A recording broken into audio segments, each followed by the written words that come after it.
Hello and welcome to the Blessings in the Streets podcast. I am your host, Joseph B. Roberts, and in studio with me today is a phenomenal woman that I recently had the pleasure with connecting across social media lines. She is a Mhm. Christpreneur, international speaker, author. She's a coach.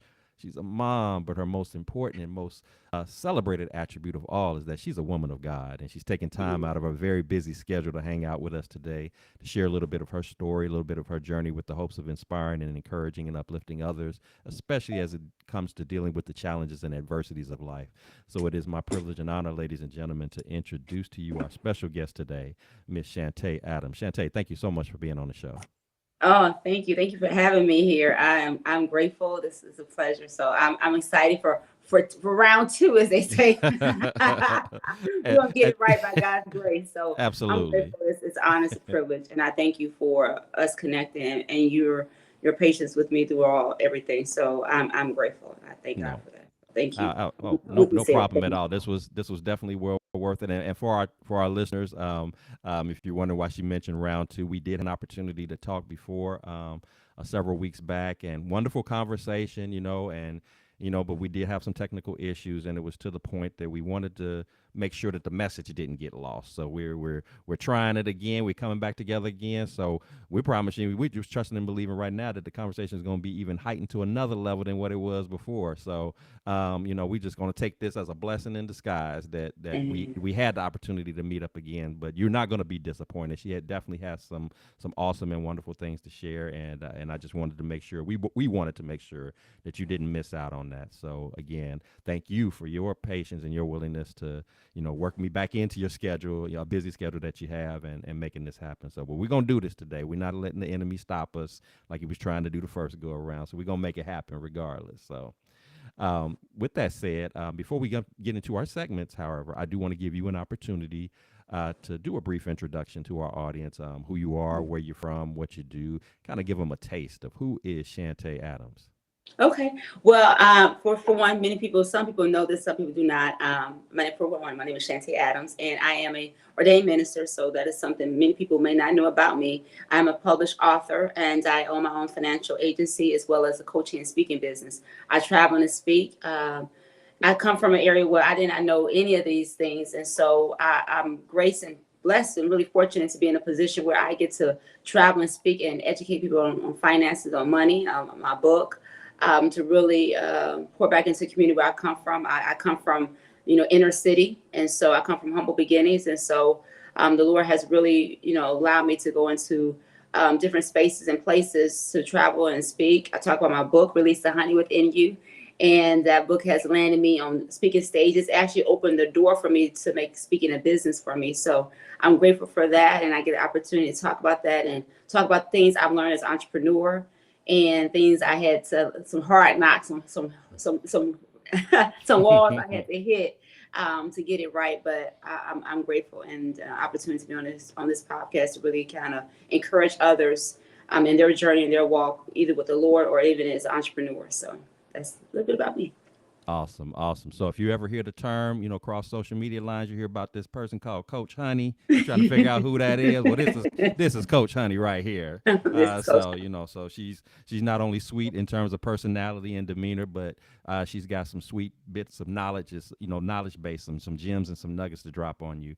And whether it's through her books, whether it's through her speaking, and of course you're going to get the pleasure of getting a little bit of that honey today as she shares with you a bit of her journey and her walk. So, again, we're excited about that. So, without any further delay, we're going to jump on into our segments for this morning. And I want to start off with, the premise that I do with every show. When we start talking about our journeys, when we start talking about, what does that story look like, I really feel like it's necessary for us to take a few moments of reflection to think back to the beginnings of where that journey starts, because a lot of things that take place very early on, particularly even as far back as our childhood days, Mm-hmm. whether we realize it or not. Certain events that take place in life, good, bad, or Mm-hmm. otherwise, certain people that we encounter in life, good, bad, or otherwise, we might not understand why those things or why those encounters took place, but as life goes on and you begin to understand more clearly what your purpose and your, why God created you to do the things that you do, you begin to reflect on those moments and start to Mm-hmm. begin to connect the dots, so to speak, begin the light bulb sort of, kind of come on and say, you know what, that's why I had to go through what I went through. That's why I had to meet who I met, things of that nature, again, even as far back as early childhood days. So with that said, I would like to take a few moments with you, Shantay, and ask you to kind of share with us, kind of go back to the early beginnings of it all and tell us, what was it like for you growing up? Fond memories that you have about growing up, as well as if there's any challenges to come to mind, you can share those as well. Kind of give us the foundational basis for where your story begins. Wow, great question. A loaded question, actually, very loaded question. I think even at this particular time, I've been doing a lot of self reflection. It's funny because I just got connected with a family member who I never met. We were on the same age, and we just connected this week. And so we had a conversation this week about our childhood. So we were reminiscing. We talked on the phone for 7 hours. Wow. Yeah, 7 hours, 7 hours from evening to the one and some in the morning. So we were talking, well, afternoon to the evening time, one some in the morning. But however, childhood for me, I grew up in a two-parent household until I was a teenager. So from teenager down to I was a child, my mother and father were in my home with me. I have four other siblings with me. I have an older brother and three younger siblings below me. And growing up for me I was the one who was the achiever one. And I wanted to achieve because of where I come from in my family. And so a lot of people had knew my family for two reasons. My main last name is King, by the way. So growing up as a child, I knew who my family member was, and it was Dr. King. I knew that. I knew that. I never really bragged about it, never talked about it. I knew that. So one side of the coin, we were known for that. The other side of the coin, we were known for my family had issues with addiction and all that. Not necessarily my immediate family, but not my mother and my father, but my family that we were around. And I was around my mother's side of family a lot. So I saw a lot of things growing up as a child, like with addiction and prostitution and alcohol abuse and violence, people arguing, even family members like arguing. So I always knew I wanted to be better than that. I wanted to make it. I didn't want to, fall into that pit hole, so to speak, So I remember very distinctively going to kindergarten. I remember I talked about this before. My mother was a very bright person. My mother was very smart, very bright. And a lot of people knew that about my mother. However, but they always try to associate my family, like I said, the other side of the coin with this negative critics, right? I remember going to kindergarten. They said, "Oh, your mother is such and such." I said, "Yeah, that's my mother." And they would say, "Oh, but you're one of those kings, aren't you?" And I was in kindergarten, mind you, 5 years old. I remember this. I think that brought trauma. Now, hindsight 22, I think it brought a little trauma to me. But as a child, I knew she said it and it was in a mean way. Now, at that particular time, I know it was discernment. I just had a gut feeling. I was always one who just couldn't discern. I just had like an intuition, like a gut feeling. That's what I used to call it as a child. It's my gut feeling. But my gut feeling, she said that she didn't mean that in a nice way. As a 5-year-old kid, but I just knew that. And from that moment on, I always wanted to be an achiever.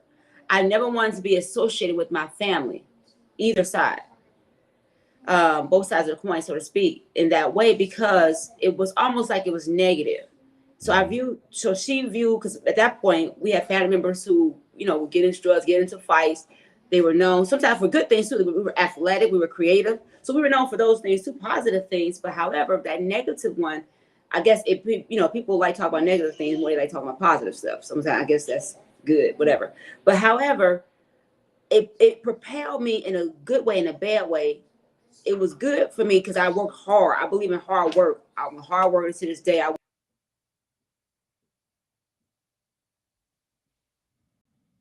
prove people that I should be here. I can do it. So I've developed this perfectionism that was very unhealthy and not of God. I didn't know that. But at that moment, I didn't know rejection came in. So she kind of rejected me. But I remember by the time I finished my kindergarten year, I promise you, I finished my kindergarten year. She said, "Oh, you were really smart and bright." She said, I'm gonna say Miss Carson was my first grade teacher. I think I remember my first grade teacher name. And my kindergarten teacher was Mrs. Webb. Okay, I remember the names. And she told Miss Carson, she was like, oh, this Shantay right here, she's bright, she's smart, And so it was almost like I had to prove myself. So guess what? I became more of a doer than a beer. So I had to learn how to just be who God called me to be when I got much later in my adulthood, much, much later in my adulthood.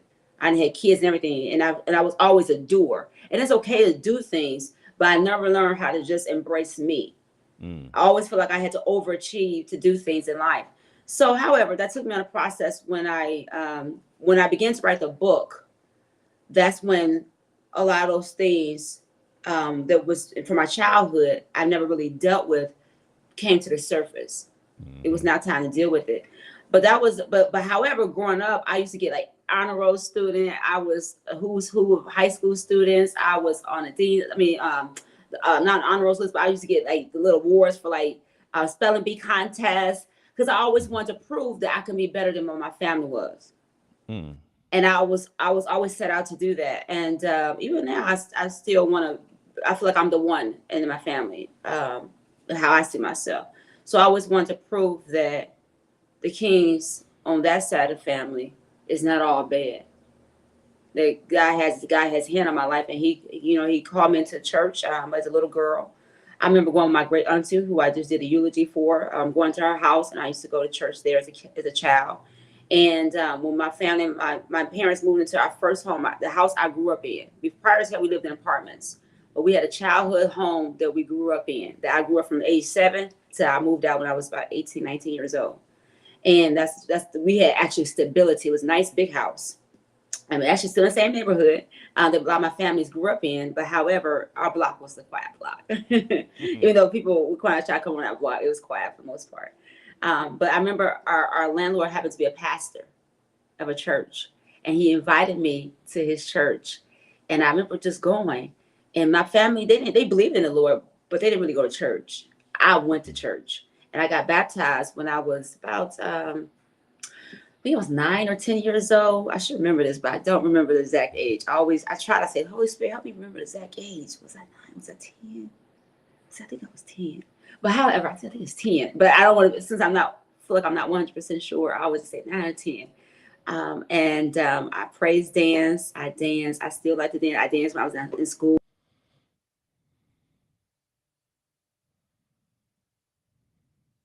I danced in ministry as well. As I got older, despite my environment, I wanted more for myself, and I still do to this day. I guess that's a long-winded answer to a short question. Oh no, no, no. You're fine. I appreciate you sharing. There's something about as you said, coming up in a home where, yeah, you recognize I had both my parents in the home, and it wasn't that I per se had a bad upbringing or whatever, but there was like you said, there was sort of a reputation, there was sort of a thing that was attached to your name, to your family's name, and I think it's quite honorable that you valued at such an early age what that name meant. That you wanted to make sure that whenever it was spoken of out of somebody's mouth, that instead of them referring to the negative elements that were associated with the name, that they would have something and or someone that they could, pinpoint, and they could say, you know what, yeah, they got these issues and this issues going on, but there's something about that Shantay, that girl, that she's bright, she's talented, she's gonna, go a long way, she's gonna do wonderful and magnificent things in life. And so for you to sort of take on that challenge, if you will, to take on that weight Yeah. for the family name, so to speak, to show that, hey, we are a people, we are a family that can do good things, that can be a meaningful contributor to society and the community and things like that. So I think that's very, very admirable. But then at the same time, I also caught how you were saying, as you fast forwarded to ultimately one day writing a book, and how many of your childhood experiences you had to tap into in the writing of that book. You refer to it as sort of like these traumas, if you will, that was sort of unresolved, that not been dealt with, and in many ways it seems like it was like you're putting yourself into all of this work and all of this effort to be great, to be successful, and all of that. It was almost your way of, therapeutically speaking, your way of dealing with all the other Mhm. stuff that was going on, whether it was directly Yes. related to family or even things that were directly related to you personally. So you were holding it in for Mhm. years, and I understand that.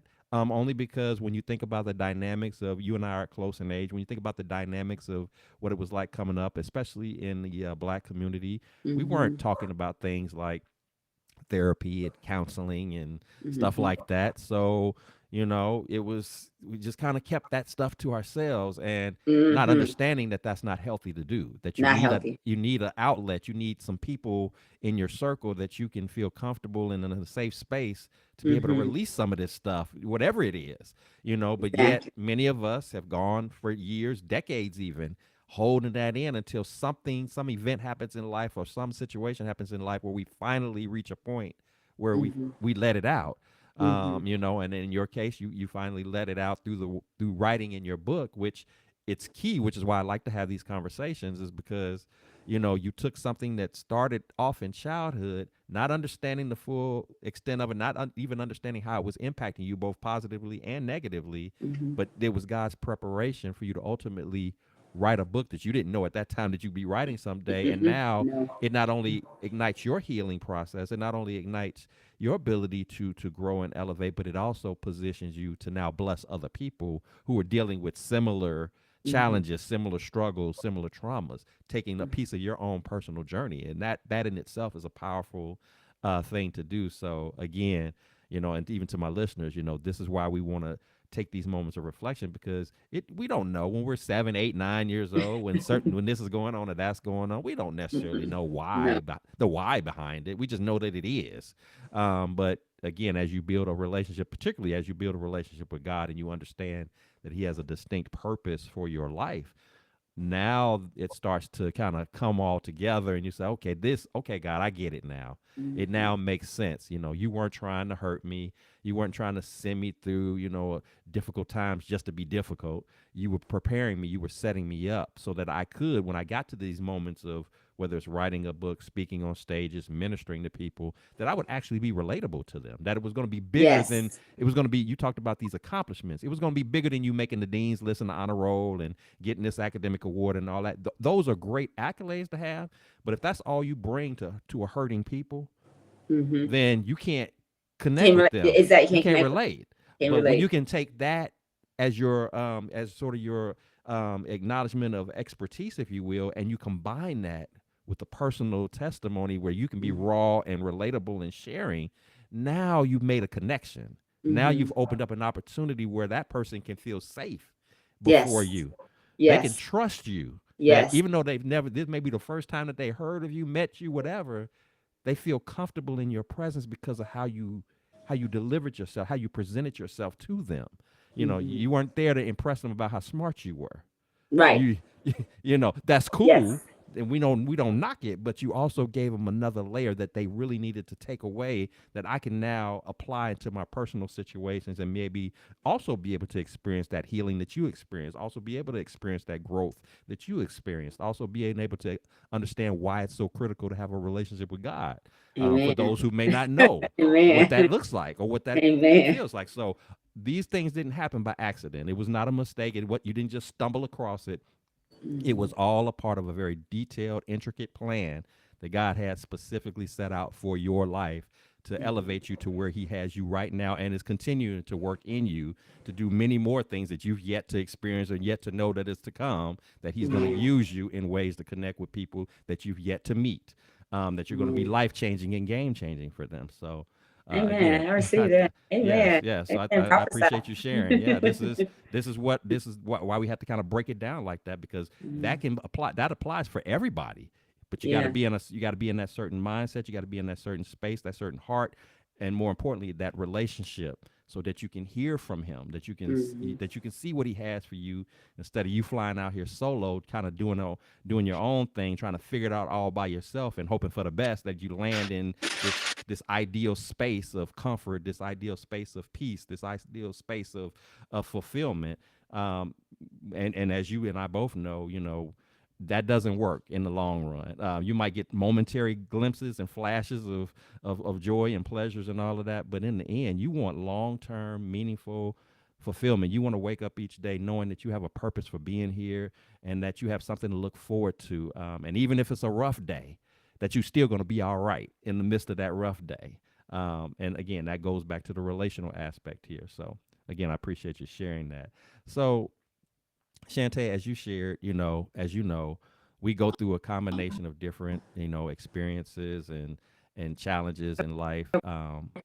Even as far back as our childhood days, and even as we embark into adulthood, there are going to be more experiences. There are going to be more challenges that come our way, and you live long enough. The reality is that you will arrive at a moment in time, multiple times, in fact, over life, where you're going to get hit with some storms that they hit a little different. That they're more like gut punches to you. That they're more like moments in time where you might find yourself facing situations that you don't know how you're going to get through, how you're going to get over it, how you're going to get around it, because it's that heavy, it's that burdensome. So, with that said, Shantay, if you would tell us about a time when that's exactly how you felt, that you found yourself staring down the staring down a storm, that you didn't see a way out. You didn't know how you were going to do it. You didn't know how you were going to overcome this particular burden and obstacle.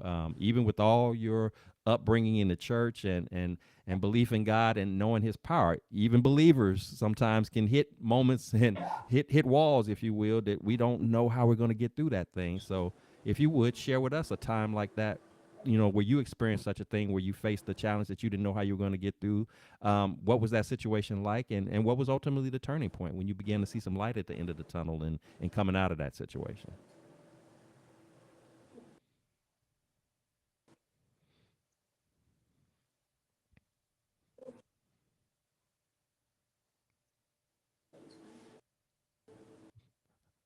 Are you able to hear me? Look like we had a little momentary glitch here. Um, okay. Can you hear me okay? Okay. I can Yes, I I can can. hear I you. got you. Can you hear me okay? Okay, go ahead. Mm-hmm.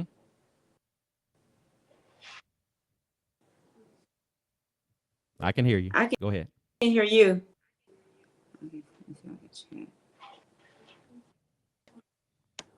I don't think I typed it right. Oh, I forget to hear. One moment at a time. Actually, back in 2000, during the pandemic, I was out of work. I was just out of work during the pandemic. And 2000, March the 5th, one, I got back into working. This is after me getting back into working after I should have been entrepreneurship. I was in entrepreneurship. I had my own LLC, but I wasn't really moving in it. And I got to working. I got comfortable with working. I was making pretty good money, really decent money actually. And the job ended, laid us off. Like I couldn't believe it. Almost years later, and I exhausted everything that I had, and just to keep my two sons. Now I'm divorced. I've been divorced for a number of years, and I feel like I just couldn't keep a job. And this particular time, I was laid off and didn't get another job, and my friend offered me to stay with her, and I was devastated because I was like, I don't want to live with nobody. I've been on my own for all these years since I was about 18, 19 years old. I don't want to live with nobody. No, move in with somebody. And at that, before I moved in with her, I ended up humbling myself and moving in. Early that March, I got this desire to and start doing mentorship. I need guidance in that area. And so I did.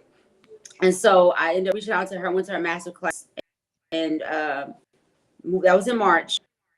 And then I had to go, then I a job because I didn't want to move with my best friend. But I ended up moving in with her on March 31st. On March the 20 something, almost the 31st, somewhere around late March, there was an event that the coach I was going to, that was being mentored by, at an event in Atlanta, Georgia. And I didn't have no money at that point. I mean, I had some money, but it was so much money. But I ended up listening to this book, this audio book, which I usually don't listen to audio book. It was about a millionaire mindset. And in that book, 2 or 3 times, bed. But this particular day, I listened in the morning. I'm laying in bed. I'm packing up all my things because I got to move out this house, move out my home because I couldn't afford to live there anymore because I didn't income to be able to sustain living there further. Listen to this audio book, And the person said in the book, are you going to be a person that will be stopped, or you'll be a person that won't be stopped? Now, in the midst of my valley season, I'm in the valley season now. And I jumped out of my bed and I said, I will be a person that will not be stopped. I got out the bed. I took the little money I had, and I said, I wonder, is this event still available for me? Because she kept saying, you got to get in the room. If you want to change your life, get in this room. I online and seen that the ticket was still available. Purchased my ticket, drove my son and I to Atlanta, Georgia in April. This decision, and between I went to Atlanta, I had to move in my car like a baby that day, March the 31st, 2023.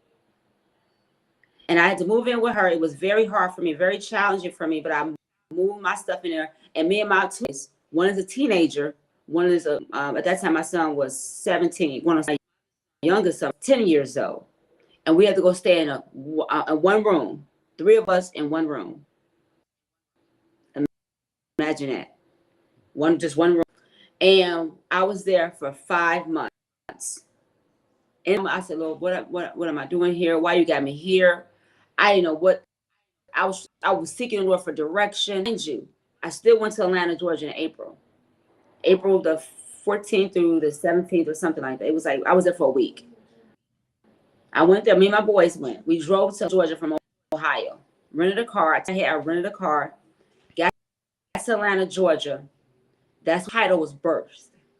At that point, I knew I was going to write a book years ago prior to that. And I was writing a book, but I didn't have no direction. Got to that event there. I knew I had the title of the book. I get back from the event. I met a publisher. She said, the Lord put you on my heart to publish your book. And I'll work with you with your finances. At that point, I was only getting unemployment. She said, I'll work with you as far as where you at financially. She said, don't work with you on my heart. This is after I came back from the event. While I was at the event, coach, I told him about the title of the book that I was working on about honey. He said, oh, I like that. You got something there. I said, okay. So I gets back, I begin to write the book. I'm not back a week yet.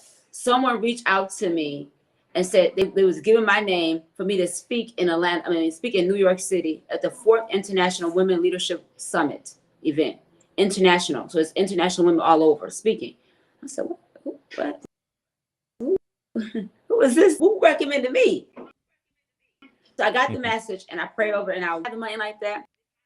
I asked people. So I humble myself. This is a very humbling season for me. This is not the first humbling season I had, but this is one of them. And I humbled myself and I asked, can you all help me get there? I said, Lord, if it's your will, then send the people who will help me get there, because I don't have the money to get a plane ticket and pay for hotel room and all this stuff like that. And sure enough, it did. Each person God put on my heart that helped me.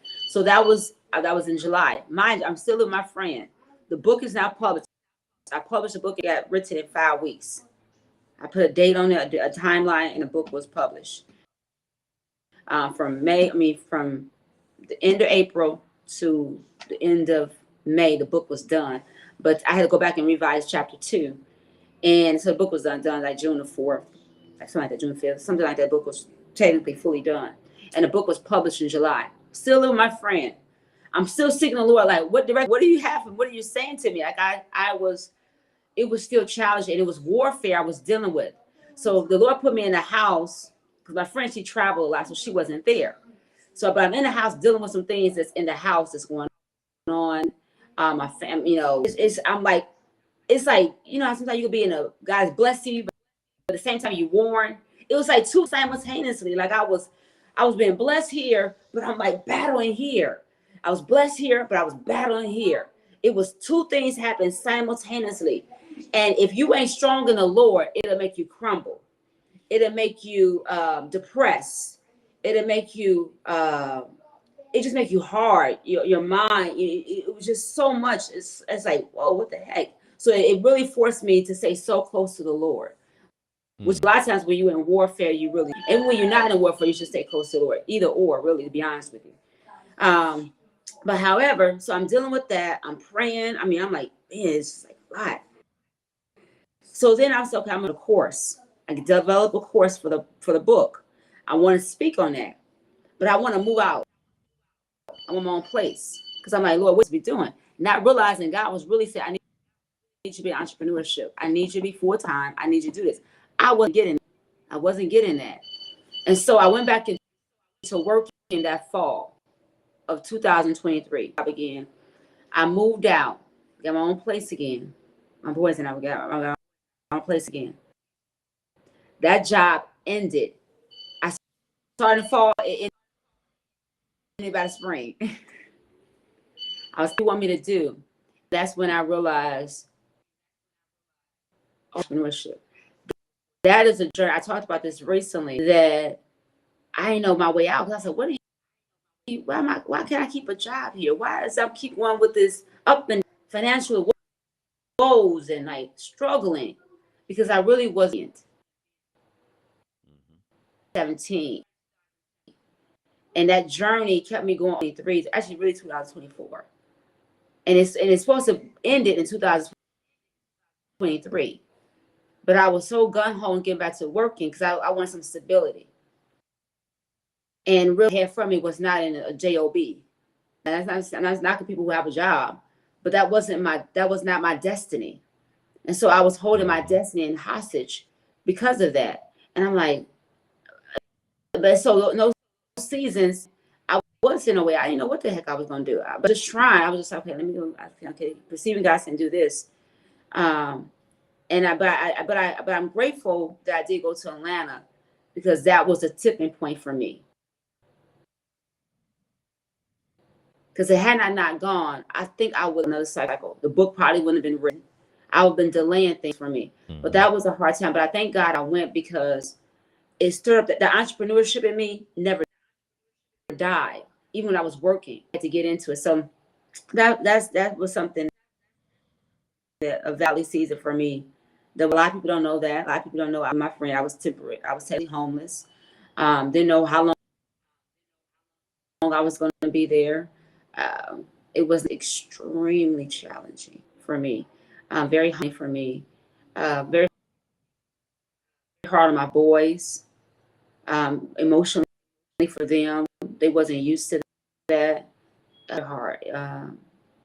It was a lot of tears, a lot of tears in that season for me. A lot of tears of joy, but a lot of tears, sorrow, and heartache. And mom weak, and I put on a brave face on. I stayed in the Lord. I kept going to church. I was serving. Folks didn't know. I was still ministering. I was still doing what God called me to do. I always want to be faithful to the Lord, even in that trying season. But I thank God that so I'm here to testify. Wow. Again, thank you for your transparency and sharing the story that you did. Everything that you were saying, it ties into our title for your show, Faithful and Peaceful, because this is basically the theme of the season that you were in. Um, God first needed you to be faithful to Him in the sense that He was clearly, as you were going through these various job scenarios, where it was like, I got this job and then we get a layoff and then I find something else and then it doesn't last and then I find something else and it did, and you wonder, and many of us have been through that cycle. Many of us have Yes, been in that yes. cycle, and we're wondering, we're asking questions, what did I do? Is God mad at Mm-hmm. me? Is He turning His back on me? And we're finding all of these different pathways and avenues of blame to Mm-hmm. explain the situation. But again, when you really understand who God is and how He maneuvers, and you look at what is obviously a clear dark season, a storm, when you choose to look at it through godly lenses, as you ultimately did, you realize that, you know what? I'm going through what I'm going through because God is trying to tell me that where I'm trying to position myself in is not where He wants me to be. He had bigger That's true. aspirations for you. He had a different direction for you to follow. And in this case, that direction was to branch off into full time entrepreneurship, Mm-hmm. which is why He was, kind of closing these doors for you and these other, Mm-hmm. stops that you were making job wise. Again, not that he was trying to make life hard on you or hard on the boys, because one can only imagine. I'm not going to sit here and pretend that I know what it's like, but one can only imagine what that must have been through, been like for you, being a single mom, trying to take care of your sons, having to move into someone's home, and even though it's a friend's home, again, you're used to your own stability, your own independence, and things like that. But these are moments in time where God will allow these storms to come your way because He's trying to create a scenario for you where you have nobody to go to but Him. But He's Amen. hoping True. that you go to Him because you going to Him, you depending upon Him, is not going to be one of those moments that we, oftentimes, unfortunately, see in the world where, going to someone, relying upon something may mean them holding that over your head, using it as leverage against you, Mm. to manipulate, to have a power trip over you. That's not what God does. He's asking for that dependence on Him. He's asking for Amen. that That's right. faithfulness from you because He's like, I got something I got set up for you. I need you to ride with me, even Yes. though it might be a little uncomfortable right now, even though it might not be your most convenient and ideal circumstances as you see it. I'm working this thing out for your good, for your benefit. And so I just Mhm. need you to ride with me. Uh, would Yes. you rather have a little inconvenience of you and your boys being in a one room spot, or would you rather be out in the streets with no shelter over your head, or maybe sleeping in a car? I Amen. didn't want that for you and your boys. Would you Amen. rather be wondering where your next meal is going to come from, or wondering, how other basic needs are going to be met, or are you prepared to, for my sake, are you prepared to deal with a little inconvenience, to deal with a little discomfort, in this season? Because at the end of the when this storm passes, what I got lined up for you, what I got set up for you, is going to be so awesome, so amazing, so wonderful.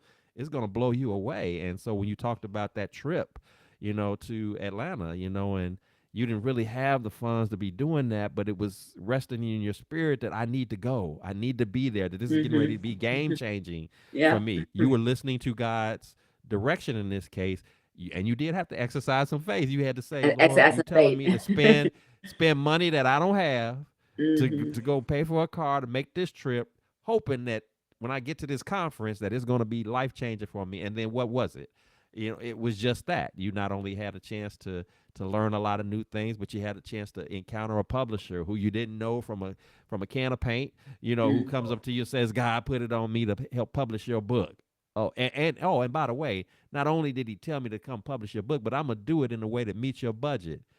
She had no idea what your budget looked like. She didn't even know that Right. you had no budget, but she Right. was prepared because she was operating in God's will, in God's Yes. direction to connect with you.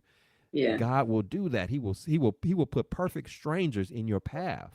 Um, that you had no idea that you were going to meet what appears to be the most random of people, but it's nothing random about God. He strategically set up No, people for you to encounter that is ready and equipped to bless you, to catapult you into that next stage, into that next phase of life. So I'm just thankful that you did exercise that faithfulness. And as you begin to understand more and more why that was necessary, in comes your peace, in mm-hmm. comes your calm, in comes that moment where you know what, I feel like I can breathe again, and Yes. and get settled in place. I'm not stressing like I was before, because I'm seeing this path that I'm on the way God wants me to see it, versus me taking again, putting on the worldly lenses and seeing it how we tend to do, where when we're in our flesh moment, where we start to play the victim role and the woe is me What was role, me? and Yeah. why is everybody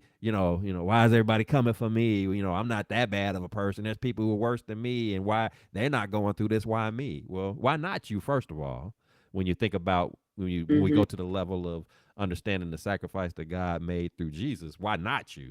But then, Right. but also in addition to that, again, understanding how he moves. And this is where the relationship comes in. When you understand how he moves and you're faithful, he will give you that comfort. He will give you Mm-hmm. that peace in the midst of the storm, but he will also be positioning you and setting you up for those blessings.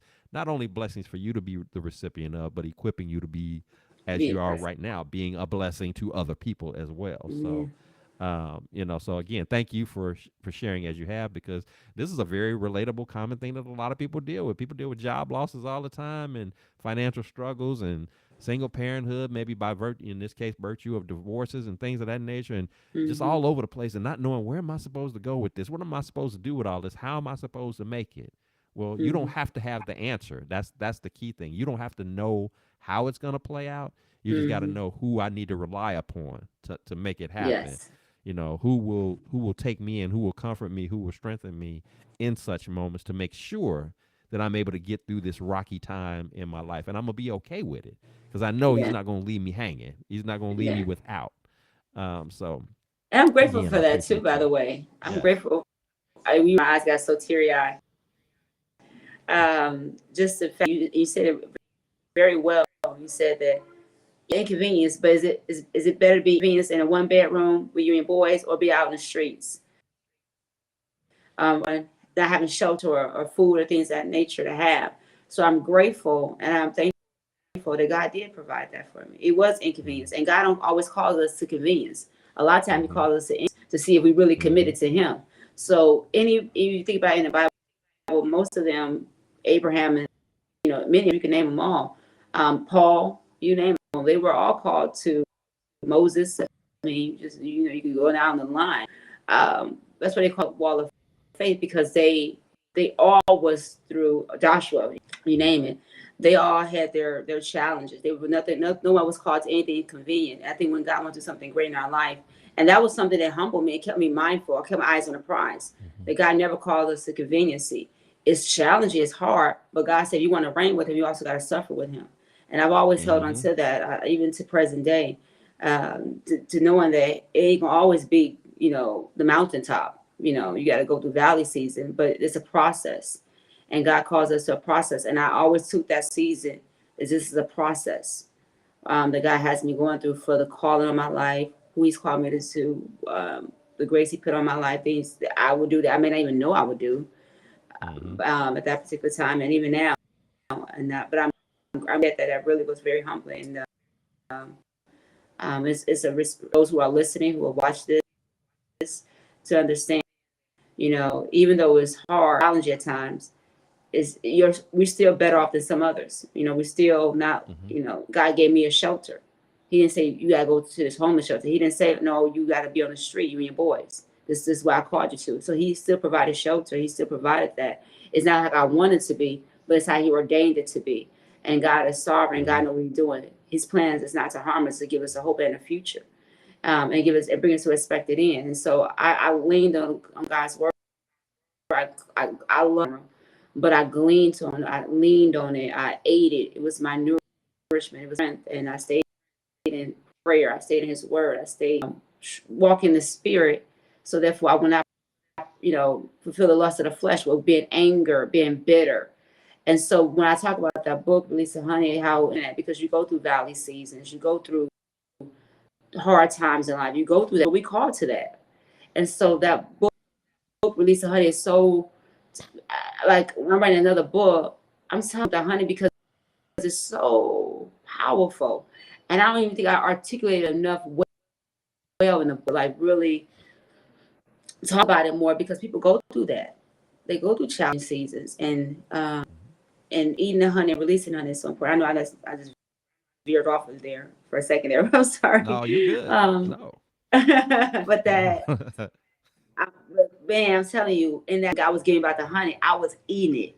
I was eating that word back. Even though I just wrote it out, Mm-hmm. man, I was eating like it was good for me.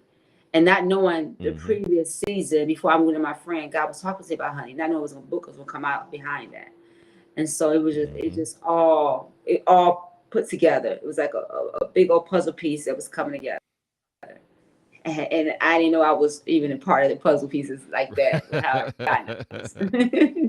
Yeah, and that's how it is sometimes. But like you said, I mean, when you call yourself being a follower of Christ, Mhm. that's why we're asked to, pick up our cross. Pick up our We cross. gotta you gotta pick up your cross too. You don't get to just ride this thing out and just that it's perfected and comfortable and smooth going. There's gonna be some rough patches along the way, and Hmm. there's gonna be some moments like we talked about, some moments of inconvenience, some moments of discomfort. That's what comes with being in leadership. That's what comes with being being someone whose God has placed a vision uh, on their hearts of a work to do is it could be a lonely space to be in. It could be a space Mhm. where you don't feel like you have that support around you, Mhm. that encouragement. But again, at the end of the day, we know if you understand who's in charge of it all, who's running the show, who's already thought out all of the particulars and the details, even if that vision looks so big and you're thinking to yourself, how am I going to possibly come up with all of the resources that are going to be necessary to properly put this thing together?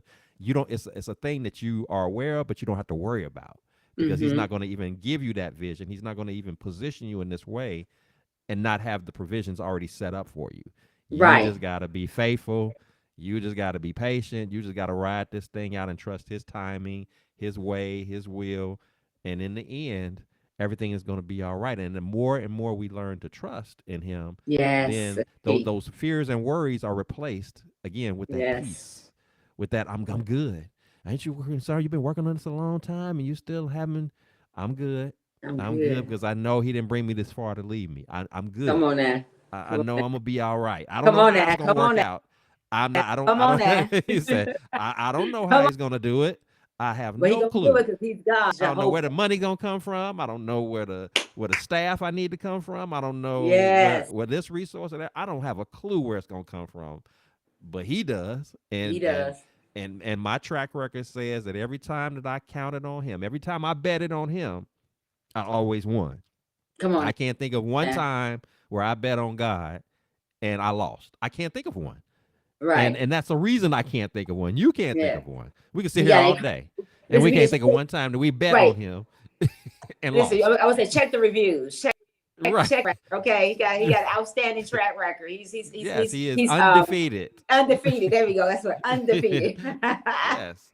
Yes. I mean, and the Yes, he more and is. more we Reigns. understand that, the more and more the better off we'll be, the more Mm-hmm. calm we'll be, the more peaceful we'll be, even in the midst of the storm, even in the midst Mm-hmm. of it. We'll still perfect story about them being on the water and the waves are crashing and everything, and everybody's freaking out in the boat, and he's like, "What are you doing? Why you of little faith? Come on. Why y'all tripping?" Why you Basically, he's like, tripping? "Why?" He's like, "Calm down. Let me just calm the water. Y'all good? Y'all, what you tripping for?" And I know it's easier said than done, especially if you're not accustomed to relying upon God. But this is why we're sharing the Mm-hmm. stories that we're sharing, because it took time. We're not sitting here telling you what we're telling you in this time. That you're with us. That we always had it perfect. We always had it figured out. That we never worried. We were never concerned. It's a Mm-hmm. process that you go It's through, process. but it's one that's worthwhile when you understand the significance of it and the power behind it. And the more and more you're relying upon him, you stuff don't bother you the same way like it used to. Right. I don't care how crazy it is, how out of the norm it looks, how wild and chaotic it might seem to be. You just have a different demeanor. You just have a Mm-hmm. different resolve about it. It's just Mm-hmm. like, and people are gonna look at you. People are gonna look at you like, aren't you concerned? Aren't you like worried that Yes, this is gonna I did happen and have that's that. gonna I had happen? that. And I it's did. like, I did. no, I'm not, and it's not that I'm not concerned. Yeah, I'm still human. Yeah, I have concerns, but Mm-hmm. I'm not giving it that energy. I'm not giving Mm-hmm. it that attention that the enemy wants me to give it. That the people who are Mm-hmm. out here, friends and or people who I don't know, who are waiting to see me fall on my face. I'm not giving it. I'm not going to give you that energy. I'm not going to give you the, Mm-hmm. you know, that that Satisfaction. that satisfaction. I'm not going to give you that. I'm cool, and they're going to be Mm-hmm. tripping like, how are you so? But when they see ultimately why you were cool about it, just your presence Mm-hmm. and being cool about it all opens up an opportunity for you to pour into somebody, because they're looking at you like, man, I saw you go through this and Mm-hmm. you never, freaked out. You never, and it worked out for you. Tell me more about that. Tell, Right. tell me how that happened for you. Now you've opened up a door to tell somebody Yes. perhaps about Christ who didn't know Come that on. it wasn't even about me. It was never about me. But it It was was never about me about me. trusting in who it was about. That's what it was about. And let Come me on. share with you Come on. I'll who get that. he Well, is and what he's done for me. come on. That's Come on. what he's wanting to position us to do. And trust. He can still give you the bag in the meantime. He can give you the titles and the accolades. He can still give you all of that too. But but ultimately the core, the foundational basis of it all is: are you trusting him? Are you letting him lead every element, every area of your life, or are you doing more flying solo than you are trusting in him? So again, thank you for sharing as you have so Oh, far. you're This is welcome. good stuff. So so Shantay, when obviously we've talked about some heavy things here, and yeah, storms can be heavy at times, and then sometimes storms can just be the normal nuances of life, just lifing type stuff. So Life, with life. that said, yes. So with that said, when you do find yourself facing moments of challenge, moments of adversity, what is it specifically that you like to do? What's kind of your routine, your regimen, if you will, that lets you to kind of stay locked in and focused as you're processing and dealing with whatever challenges before you? What things do you like to do that's kind of been beneficial and helped you Oh yeah. to do so in a healthy manner? Okay, that's a great question. I like that question because I developed this habit when I was with my friend that was 5 months, and I will go find myself as a park that I like. Man, I go to even to this present day, and if I'm struggling on what God want me to, a sermon God wants me to write, what God want me to teach, what God want me to write, here is He meets me there. It's like when Moses would go up to the mountain and meet the Lord. He would go up in God met him at the in the mountain. He just met him there, and I just went there. It's always peaceful. I wrote most of my book in the car. Mm. Sometimes I'll get up and walk around.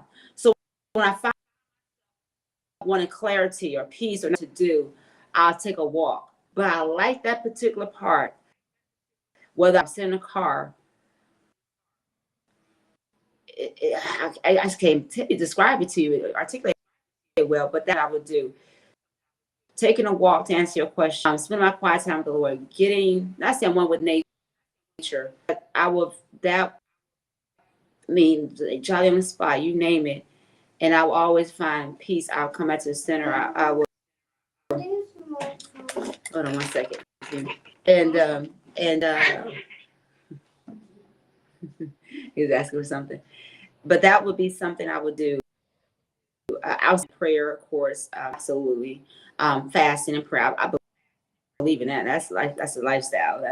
That's on the mountaintop. You just need to Mm-hmm. just in general. But it's a lifestyle for me. Something I'll get, of course, get in the Word. I love the Word of God.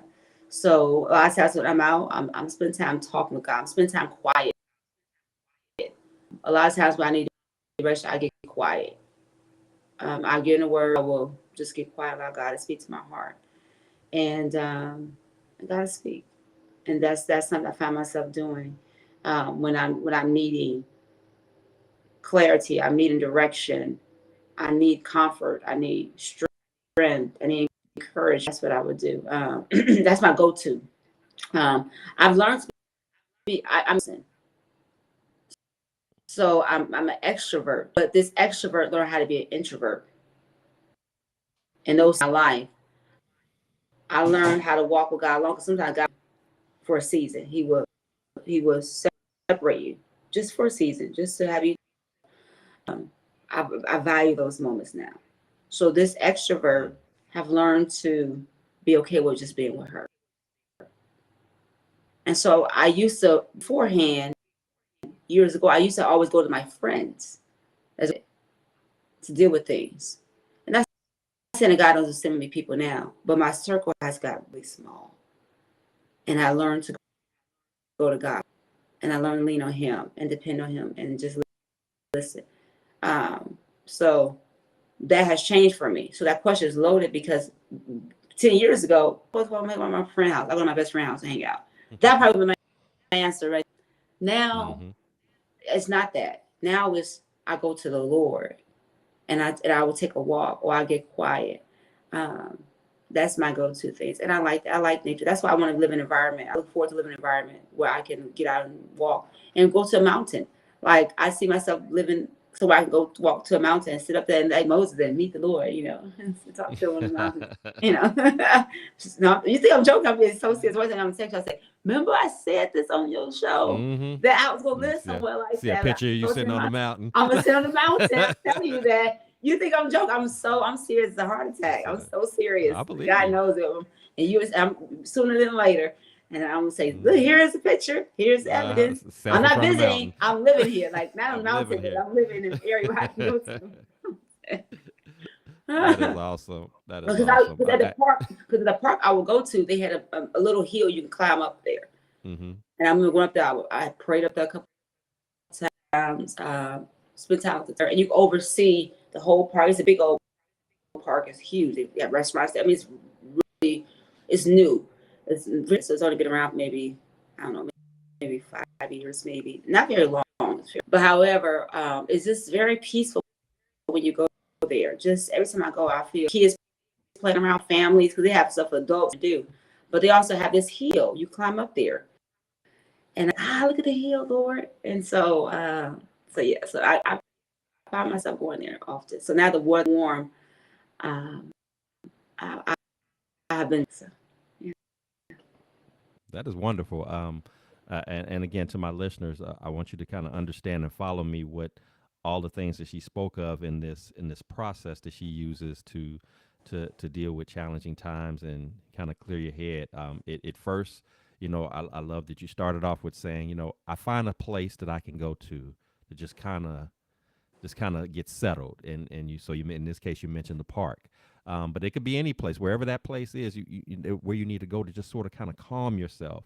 Because when we find ourselves facing a challenging time, the first thing that sparks up is the emotions that we're dealing with in that moment. And while it's okay to process through those emotions, you don't want to stay emotional because it keeps you from being able to lock in and focus on how am I going to deal with whatever this respective challenge is. So you're still human. You still have a right to release and let it out.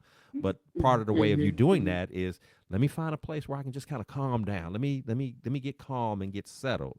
Now, once I'm in that Mm-hmm. space, now I can hear from God. So as you mentioned earlier, I Mm-hmm. get into talking to Him in prayer. Maybe I get into His Word. You have an opportunity to communicate as well as to hear from Him. And this is where the part where Mm-hmm. you said about where you get quiet, because a lot of times we'll spend the energy and the effort into talking to God, telling Him what's on our minds or whatever, but we don't take the time long enough to just kind of be quiet so we can hear what He has to say in response.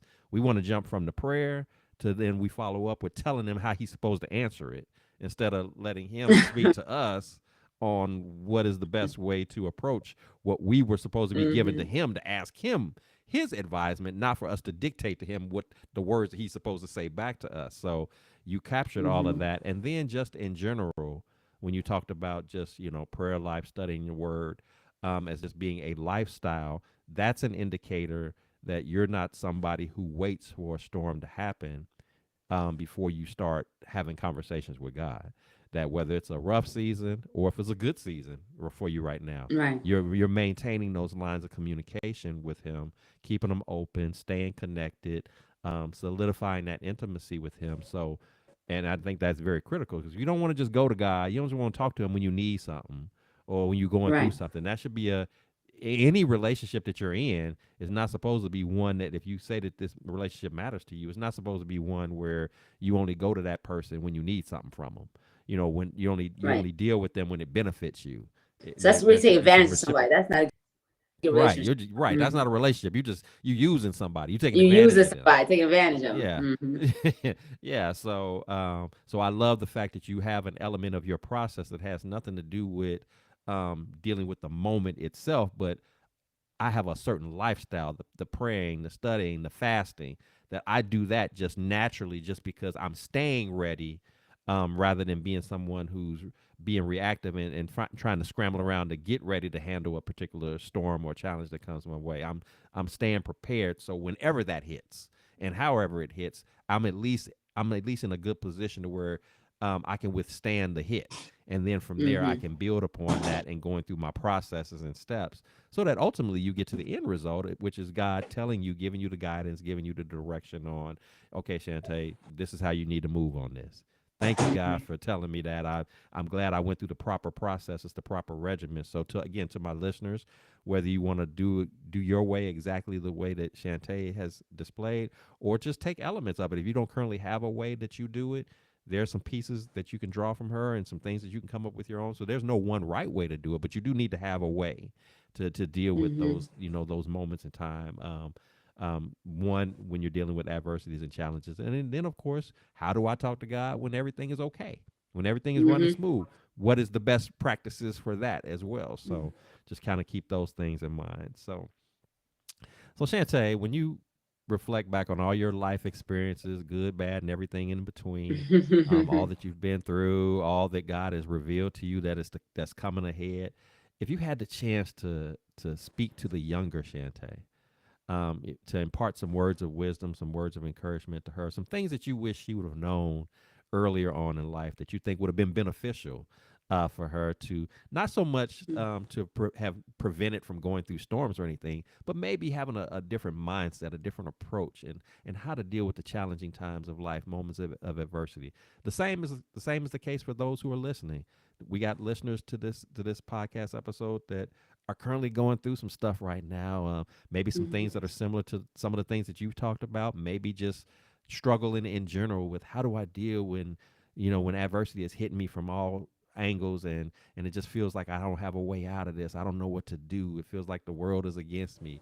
What would be your words of encouragement to them as well as your of encouragement to the younger Shantae? I would say to the younger Shantae is blessings and suffering comes to all of us.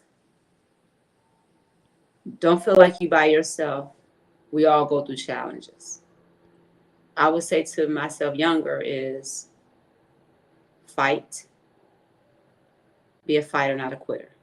Mm, Champions rise to the occasion. And I would say be a champion. Champion has mindset that is tough. And I said, continue to have mental toughness. I said, because I don't know why I'm saying this, but a mind is a terrible thing to waste. Why that rose right up in my spirit just now, literally. I've never said that phrase like that before, so it's not even something I normally just say. But mental toughness is vital, is key. And I would say that not only fight, but fight God's way. mm, I said because things gonna come, and you don't want to fight in your flesh. I said, but don't do that. Don't do that. Fight God's way and develop a relationship with Him young, because it take you further. That's what I would say to younger me is that develop that relationship, cherish that relationship, honor it. Your power is in your purity. I would say that to her. Your power is in your purity. Because when the moment you give that away, the more you battle. Hold on to that. It's sacred. I know you want to find your way and do your own thing, but there's power in purity. There's power in you staying pure in the eyes of the Lord. And I would say that, and I would say not only that, I said, and if you want to succeed in life, do it His way. That's the only way. The other way, you'll waste your time and you waste of energy. Don't worry about what the haters say, the critics say. Do what God say. I said, because people will not, because you're unique, you're peculiar. You're not meant to fit in the crowd. So don't try to win over the crowd. You're never going to win over the crowd. You're never going to win over the crowd. But you can influence the crowd. mm. And I would say, so influence them by your lifestyle. Not just by what you say, but how you live. That's how you will make the best impact in this world. So I would say to her, stay on the course, stay on the right path, because every other path is going to lead to destruction. I said, all that glitters is not gold. I said, so don't be going to doors because it sound good. I said, but really take time to listen to see if it's really good for you. I said, yes, you're gonna make mistakes. That's what we thank God for His grace and His mercy. But don't take that advantage. Don't say, oh, I got grace and I'm gonna make mistakes. I can do it. No, no, no. Be attention about every step, every move you make. Every step, every move you make, be intentional. Think before you speak. That's what I would say to myself going back that I wish I would have known now. That's what I would say. Love that. Love that. I think that not only applies to the younger you, it applies to any of our listeners who are trying to figure this thing out of how to deal with adversities and challenges of life. I love how you said, you talked about fighting, but fighting God's way. Hmm. Um, God doesn't have a problem with us fighting, No, he doesn't. but there's a way to fight. There's a Um, way to there's a fight. way to fight, There's and a like way to yeah, fight. there's a way to fight. Like you said, don't fight in your flesh, because when you fight in Okay. your flesh, like you said, I'm in my feelings, I'm in my emotions, and depending upon what that fight looks like, I might say and or do something that I can't take back. I may Yeah. say and or do something that could make the situation worse than what it needed to be. Sometimes in the midst of the fight, and I just had this conversation just as recent as yesterday with another guest, is you know, um, quit trying to always feel the need to be right. Yes. You know, Yes. That's nothing I would say. And one more yeah. thing, I would say not only feel the need to be right, 'cause that was my issue growing up. Don't always feel the need to be right, and do not. You said the emotion, and do not let your emotions control you. You Mm-hmm. control your emotions. You manage that. It does not manage you. Mm-hmm. So sometimes in society, our emotions try to rule us. But make sure you rule your emotion. You have dominion over your emotions. Don't Mm-hmm. think it's the other way around. You can control that. Yes, it hurts, but you can gather yourself. Go to your quiet place and gather yourself. You manage your emotions, not the emotions manage you. And like you said, don't feel like you always got to be right. Learn to value peace. That's Mm-hmm. another thing I would say to my younger self. Learn to value peace. Every fight is not your fight. And every fight is not worth the fight. Yes, yes, and add on to your piece, because from the same conversation that I had about not needing to be right, it's like you have to make a choice. Do I want to be right or do I want to be free? Do I want to be? Is it more important for me to say that I won, or is it more beneficial for me to, as you said, to just be at peace? You know what? I'm you know, I said Let's what I said. say what I said. I'm Let's done. let's I don't go let's back and agree to forth. disagree. Let's I'm agree not to gonna go disagree. back and forth with I you. said that. Listen, I've learned that. I learned that. I value peace.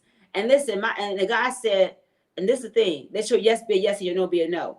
I don't Hmm. go back and forth with you. If I already gave you my answer and I already said my piece, I'm done. Because I'm not gonna get into conflict and quarrelsome, which that's not of God. We don't gotta do No. all that. We don't got back and forth. Like no, like if you agree, like you said, agree to disagree.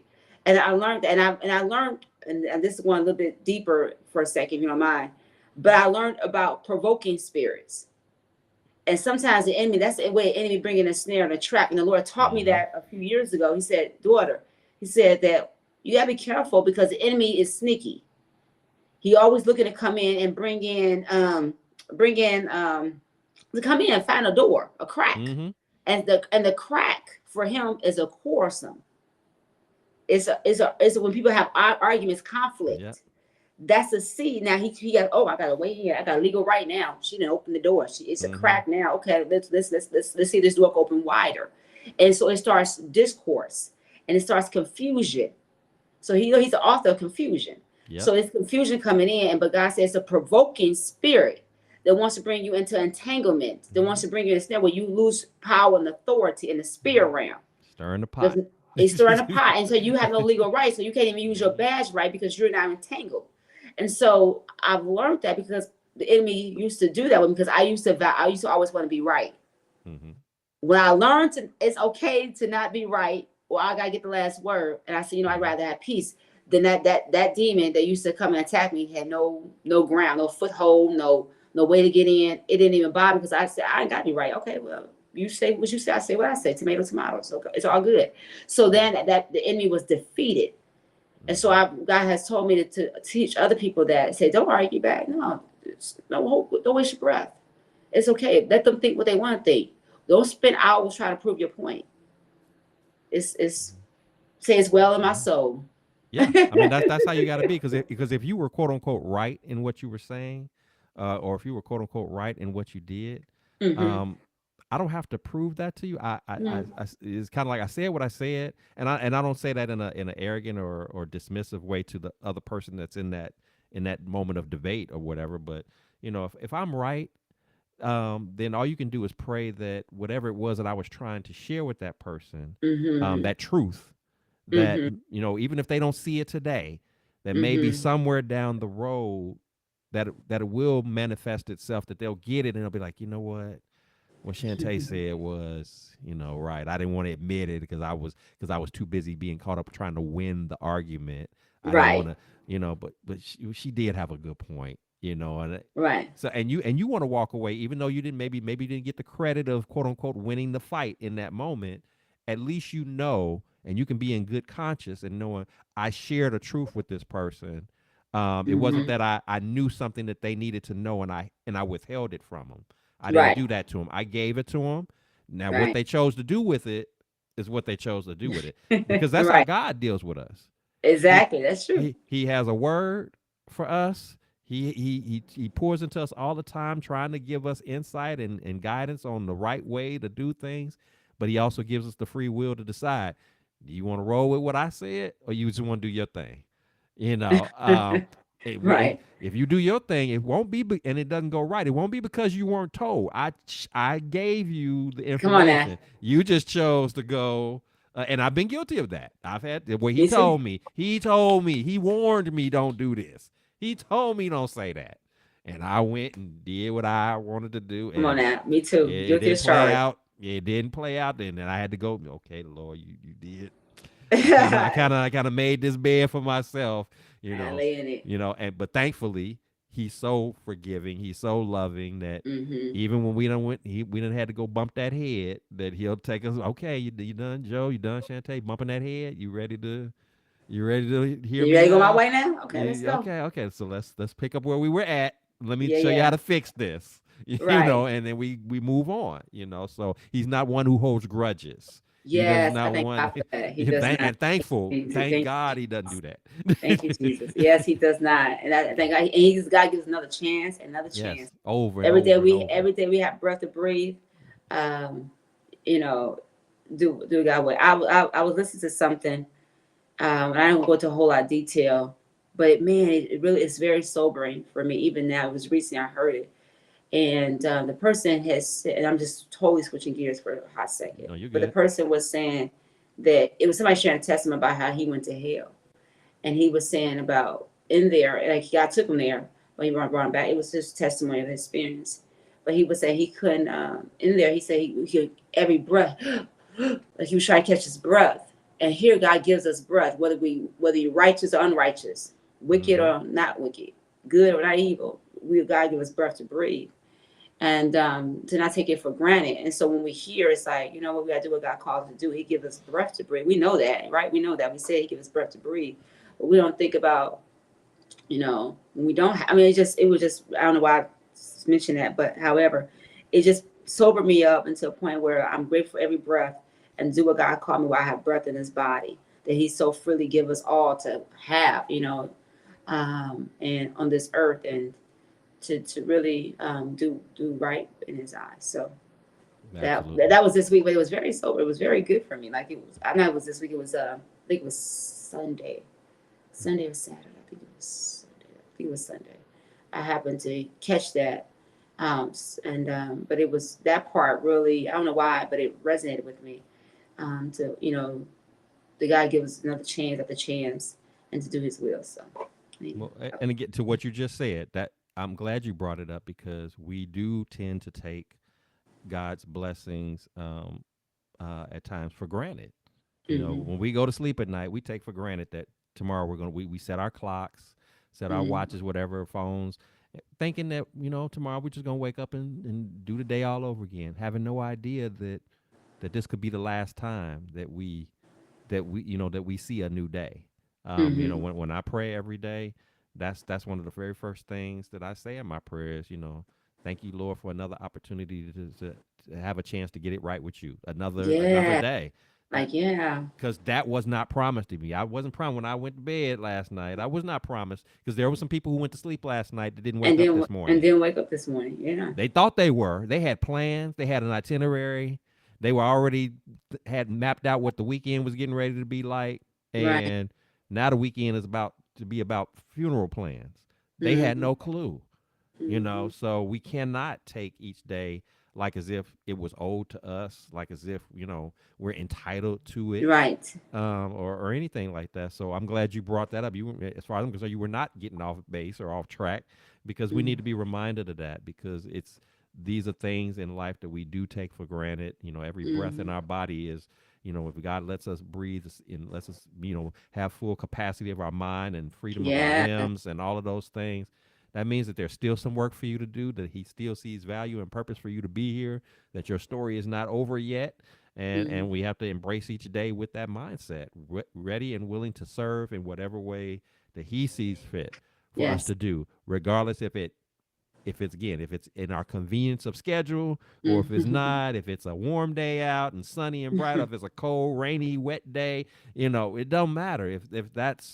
If he has an opportunity available, and this is a day that you are to serve in this particular capacity, and again, you're going to be experience a little discomfort, a little inconvenience, then is that price worth paying for Mhm. who you are in relationship with and what he does for you all the time, both in your face and behind the scenes? Mhm. Is that worth it?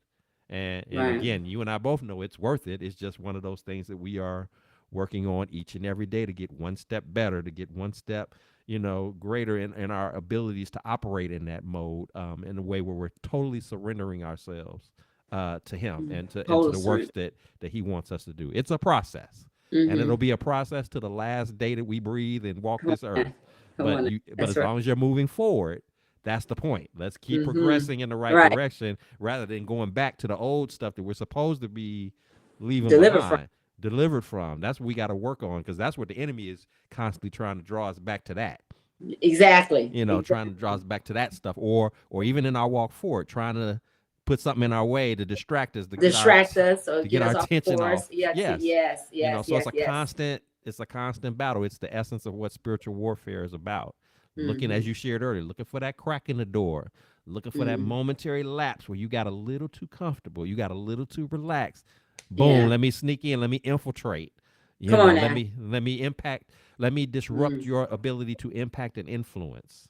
Woo. So we got to keep that in mind at all times, and it's a lot, Mhm. but it's a necessity for us to continuously work on and continually to lean on God to help us be able to get better at it each and every day. So Amen. yes. Amen.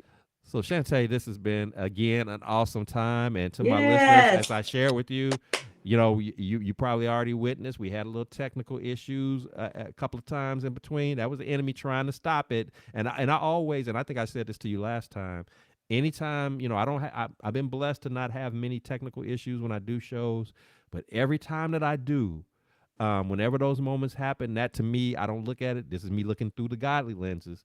It's always an indicator to me that this is getting ready to be one of them shows where the story, Mm. where the message, where the storytelling is going on that's happening today, that this is something that the enemy does not want to be heard. He does not want that Mm. to be said.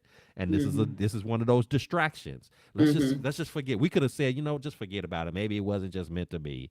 No, we weren't doing that. Persevere. We persevered. We worked our Persevere. schedules Remember. out. We Yes. revised. We tweaked. We accommodated. We adjusted, and we made it happen. And we've reached the completion of our assignment for the day. So the message Praise is going to God. be out. If you want to receive it, if you want to hear it, it's going to be available to you to get. And as I told you, she not only captured everything that we talked about the first time that you didn't get a chance to see, but she even added some extra flavor to it. So the second time around was even better. So it was meant to go this way. So Amen. we're gonna be good, and I know I've been blessed yet again. I know my listeners have been blessed. So again, I thank you, Shantay, for just again hanging out with me and sharing so authentically, Thank you. so genuinely as you have. It's definitely appreciated. And to my listeners, if you have enjoyed our broadcast today, enjoyed the sharing of our stories and journeys here with our special guests, please subscribe, please share, please like, please comment, because this is what the Blessings in the Streets podcast is about. Again, being transparent, vulnerable, giving you a little bit of us in a very relatable and raw way, not sitting up here acting like we got it all figured out, that we're all perfect and flawless and free of imperfections, but just keeping it real with you, because we understand that everybody goes through moments of adversity, moments of challenges. There's nothing that any of us can be exempt from, but the key is that when you go through, how do you deal with those moments? Are you a reactive person to those moments, or are you responsive? Are you preparing yourself in advance for such moments? And ultimately, who are you counting on to get you through? And if you haven't figured out by now, we're telling you that the one source that you want to definitely make sure that you are leaning on, that you're relying upon, is God Himself. When you lean on Him, when you trust in Him, when you bank on Him, when you count on Him, He can make ways out of no way. He is all powerful, all knowing. There's nothing too big for Him to handle. And if you don't currently have a relationship with Him, I'm here to tell you that today is a mighty fine day for you to make that decision. He will not let you down. He will not lead you astray. He loves you unconditionally. He wants nothing but the best for you. Not telling you something that we heard. We're telling you something that we know firsthand from personal experience. So don't miss out on that opportunity. Don't let that opportunity slip away from you. And understand that it's not too late. If this is something you haven't previously pursued, today again is a great day to do that. I promise you, it'll be the greatest decision that you ever make. He loves you. He desires nothing but the best for you, and He will be there for you through thick and thin, not only to provide you with blessings, but of course to equip you to be a blessing to others as well. So, with that said, remember here at the Blessings in the Streets podcast, this is the place where your story is your glory, where your relationships are relevant, and your journey is your joy. I am your host, Joseph B. Roberts, and I thank you so much for tuning in. And until next time, you keep fighting that good fight. And as Shantay said earlier, don't just fight in your feelings. You fight the right way. Fight that good fight. Fight God's way. Keep leaning on Him. Keep trusting in Him. Keep depending upon Him. And just watch Him do miraculous and marvelous things in your life, using you as a vessel to be a blessing to the masses and walking in the ultimate purpose that He specifically created for you to be in. So until next time, you take care of yourselves, and I look forward to seeing you again at our next broadcast. Have a great rest of your day.